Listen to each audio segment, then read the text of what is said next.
जय शू की। मैं हूं प्रियंका डामोर और आप देख रहे हैं रेडियो वृतास एशिया की हिंदी सर्विस।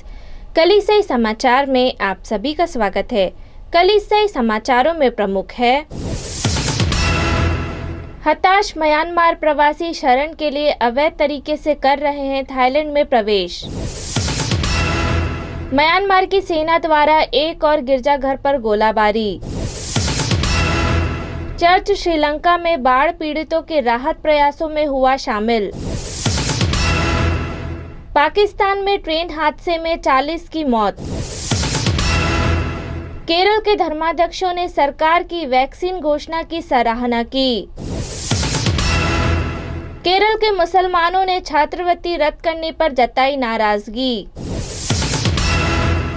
उड़ीसा में कट्टरपंथियों का हमला, ईसाइयों का बहिष्कार। मुंबई की इमारत गिरी, 8 बच्चों सहित 11 लोगों की मौत। Don Bosco higher secondary school Mon में पुरोहित पर मूर्ति से हमला। पटना के जेसुइट कॉलेज को मिला ग्रीन चैंपियन अवार्ड।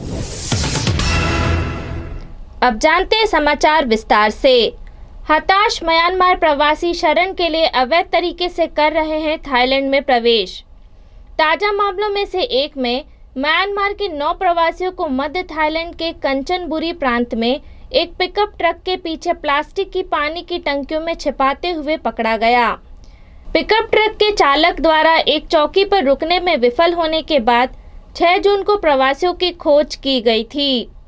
वाहन की तलाशी में म्यांमार के 5 नागरिकों का पता चला जो 1000 लीटर के प्लास्टिक टैंक के अंदर थे, जबकि 4 अन्य 200 लीटर के 2 बैरल में छिपे हुए थे। 1 और 2 प्रवासी आगे थाई ड्राइवर के पास बैठे थे। किसी भी प्रवासी के पास यात्रा के दस्तावेज नहीं थे। म्यांमार की सेना द्वारा एक और गिरजाघर पर गोलाबारी। 6 जून को मरिया शांति की महारानी गिरजाघर पर हुए हमले में किसी के हताहत होने या घायल होने की सूचना नहीं है, परंतु गिरजाघर क्षतिग्रस्त हो गया है और इसकी खिड़कियां टूट गई है। म्यांमार में सेना द्वारा एक और कैथोलिक गिरजाघर पर गोलीबारी की गई। विडंबना यह है कि गिरजाघर काया राज्य में दाऊ नग्न खा में मरिया शांति की महारानी को समर्पित है। रविवार को यह आग की चपेट में आ गया, लेकिन कोई हताहत या घायल नहीं हुआ, क्योंकि अंदर शरण लिए हुए पल्लीवासियों ने हमले को भांप लिया और अपने रिश्तेदारों के पास या जंगल में भाग गए। चर्च श्रीलंका में बाढ़ पीड़ितों के राहत प्रयास में हुआ शामिल। श्रीलंका चर्च बाढ़ और भूस्खलन से प्रभावित सैकड़ों लोगों की मदद के लिए राहत प्रयासों में शामिल हो गया है, जिनमें अब तक कम से कम 16 लोग मारे गए हैं और 3 लापता हैं। 10 जिलों में कई परिवार प्रभावित हुए हैं और कईयों को सुरक्षा आश्रय में पहुंचाया गया है। राष्ट्रीय भवन अनुसंधान संगठन ने कई जिलों के लिए भूस्खलन की चेतावनी जारी की है और उच्च जोखिम वाले क्षेत्रों में रहने वाले लोगों से सुरक्षित क्षेत्रों में जाने का अनुरोध किया है। मूसलाधार बारिश और अधिक बाढ़ के खतरे के बीच बोपीटिया में सेंट निकोलस चर्च के पल्ली पुरोहित फादर जयंत निमल ने पीड़ितों के घर का दौरा किया। पुरोहित हर दिन घर घर जाकर 2000 से ज्यादा खाने के पैकेट बांटने के लिए मददगारों के साथ जाते थे। फादर निमल ने बताया कि हर घर में 2 या 3 फीट का जल स्तर होता है। मैंने चर्च के गेट खोले हैं और जरूरतमंद लोगों से चर्च आने के लिए कहा है। पाकिस्तान में ट्रेन हादसे में 40 की मौत। चर्च के अधिकारी दक्षिण प्रांत में एक ट्रेन दुर्घटना के बाद पाकिस्तान की सरकार की आलोचना कर रहे हैं, जिनमें कम से कम 40 लोग मारे गए और दर्जनों घायल हो गए। दोहरा हादसा स्थानीय समय अनुसार तड़के करीब 3:30 बजे हुआ। मिल्लत एक्सप्रेस 7 जून की सुबह कराची के सरगोधा की ओर जा रही थी, जब रावलपिंडी के सर सैयद एक्सप्रेस को विपरीत दिशा में ले जा रहे ट्रैक पर गाड़ियां टकरा गई।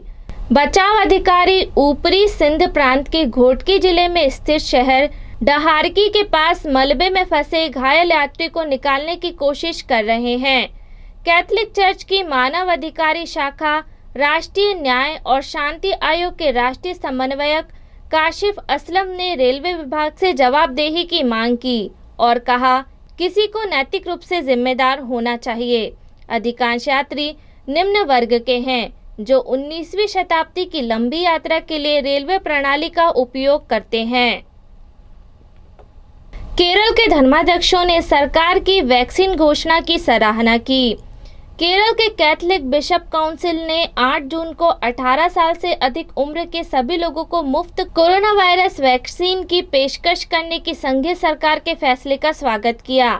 केसीबीसी के अध्यक्ष कार्डिनल जॉर्ज अलन चेरी ने निर्णय को भारत के लोगों की भलाई के लिए बताते हुए कहा कि निःशुल्क टीका निश्चित रूप से एक महान आशीर्वाद होगा और निसंदेह गरीबों की रक्षा के लिए एक साहसिक कदम होगा। केरल कैथोलिक बिशप काउंसिल केंद्र सरकार के इस फैसले का स्वागत करती है और इसके लिए बधाई देती है। केरल के मुसलमानों ने छात्रवृत्ति रद्द करने पर जताई नाराजगी। केरल उच्च न्यायालय ने 28 मई को राज्य के सरकारी आदेश मुस्लिम समुदाय को 80% योग्यता सह साधन छात्रवृत्ति प्रदान करने और लैटिन कैथोलिक ईसाइयों और धर्मांतरित ईसाइयों को 20% प्रदान करके अल्पसंख्यकों को उपवर्गीकृत करने के राज्य के आदेश को रद्द कर दिया। दक्षिणी भारतीय राज्य के मुसलमानों ने आदेश पर नाराजगी व्यक्त की। याचिका पर अपने आदेश में कोर्ट ने कहा कि ईसाई अल्पसंख्यक समुदाय ने योग्यता सह साधन छात्रवृत्ति के पुरस्कार पर लैटिन कैथोलिक ईसाइयों और धर्मांतरित ईसाइयों के साथ भेदभाव पर सरकार और राज्य अल्पसंख्यक आयोग का प्रतिनिधित्व दिया था, लेकिन कोई कार्यवाही शुरू नहीं की गई। उड़ीसा में कट्टरपंथियों का हमला, ईसाइयों का बहिष्कार। हिंदू चरमपंथियों के एक कथित समूह ने उड़ीसा के गांव से ईसाइयों के घरों को तबाह कर खदेड़ दिया है। घटना 8 जून को रायगढ़ जिले के सिकपई गांव की है। गांव में करीब 40 परिवार हैं, जिनमें से 8 ईसाई हैं। गांव के पुरोहित उपजुक्ता सिंह ने कहा कि हमलावर एक अन्य गांव सिकरपई से आया था। वे ईसाई धर्म का पालन करने वाले सिकरपई के 8 परिवारों की उपस्थिति को बर्दाश्त नहीं कर सकते थे। सिंह के अनुसार कट्टरपंथियों ने ईसाइयों के घरों को नष्ट कर दिया और उन्हें उनके पैतृक गांव से निकाल दिया। मुंबई की इमारत गिरी, 8 बच्चों सहित 11 लोगों की मौत। मुंबई के मलाड के एक झुग्गी बस्ती में एक दूसरी इमारत पर एक 2 मंजिला अपार्टमेंट गिरने से 8 बच्चों सहित 11 लोगों की मौत हो गई। 9 जून की देर रात की घटना में कम से कम 7 अन्य लोग घायल हो गए। अधिकारियों ने कहा कि कई लोगों के अभी भी मलबे में दबे होने की आशंका है और लोगों को निकालने का काम जारी है। उन्होंने कहा कि मुंबई नगर निकाय, बॉम्बे नगर निगम भी पास के एक अन्य 3 मंजिला ढांचे से लोगों को निकाल रहे हैं। अस्पताल के एक डॉक्टर ने बताया कुल 18 लोग घायल हुए हैं, जिनमें से 11 लोगों की मौत हो गई है। Don Bosco higher secondary school Mon में पुरोहित पर मूर्ति से हमला। 9 जून को पूर्वी भारतीय राज्य नागालैंड में एक युवक द्वारा सेल्सियन पुरोहित के सर पर मूर्ति से हमला किया गया। हमले में पुरोहित के सर पर चोट आई है। यह घटना राज्य की राजधानी कोहिमा से लगभग 325 किलोमीटर उत्तर पूर्व में स्थित मोन शहर के Don Bosco higher secondary school में शाम को हुई। घायल फादर अरोक्या स्वामी स्कूल के प्रभारी हैं और हमलावरों की पहचान 25 वर्षीय पुसाई कोन्याक के रूप में हुई है। पुलिस ने घटना की जांच शुरू कर दी है। पटना के जेसुइट कॉलेज को मिला ग्रीन चैंपियन अवार्ड। पटना के एक जेसुइट कॉलेज को स्वच्छता, शिक्षा और अभ्यास में योगदान के लिए ग्रीन चैंपियन पुरस्कार से सम्मानित किया गया है। Saint Xavier's college of management and technology 400 शैक्षणिक संस्थाओं में से एक था, जिन्हें महात्मा गांधी राष्ट्रीय ग्रामीण शिक्षा परिषद से पुरस्कार मिला, जो संघीय शिक्षा मंत्रालय के उच्च शिक्षा विभाग के तहत कार्य करता है। इसी के साथ कलिसाई समाचार समाप्त हुए।